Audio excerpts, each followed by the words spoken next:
Thank you, Anthony. Well, the entire state of Michigan, including right here in mid-Michigan, is under an air quality alert from the Canadian wildfires that continue to burn. Smoke from those wildfires impacting the air quality in communities across several states and cities in the U.S. Joining us now, our very own Storm Tracker 12 meteorologist Isaac Cleland, here to explain what we are experiencing. Isaac, I mentioned earlier today, I don't remember like 5-10 years ago being impacted by wildfires in Canada.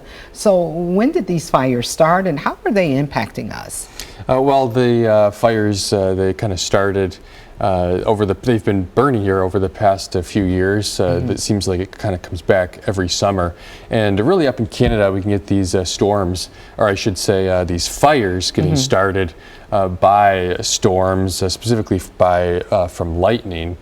And also if the weather is really hot or dry for a prolonged period of time. And it seems like that's been the weather pattern lately over the past few years up in Canada. And so that's how those fires get started in the first place.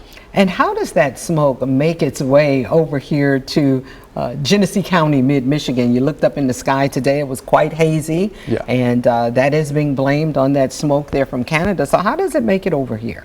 Yeah, so the smoke will go high up into the atmosphere to the levels of where we see the jet stream winds. And the smoke will then follow those jet stream winds, and it'll go wherever that jet stream is taking them. So oftentimes that's west to east. Sometimes there'll be dips in the jet stream that'll allow the smoke to come south and then perhaps travel and come back to the north again. So it's not happening this time, but sometimes the wildfire smoke can go down to, say, for example, Kentucky, and then the jet stream winds can bring it back north into Michigan there, but it's really those jet stream winds that are kind of driving where the smoke goes. And you know, and like I mentioned when we first started this segment, there is an alert for all of Michigan right now for these wildfires and the impact they can have on our air quality. So explain for us the difference between an alert and an advisory when it comes to the air quality. Yeah, so an air quality advisory is going to be when the air quality is expected to be in a range where it becomes unhealthy for sensitive groups. Unhealthy for sensitive groups, so that's people with like heart disease or asthma or things like that. And then when we get an air quality alert, that's when we start to get into the unhealthy, very unhealthy and hazardous ranges of the air quality scale. And that's so when the air quality is impactful for everyone.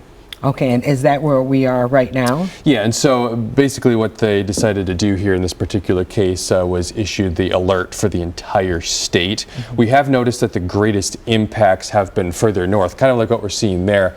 The greatest impacts have been across northern lower Michigan and into the UP.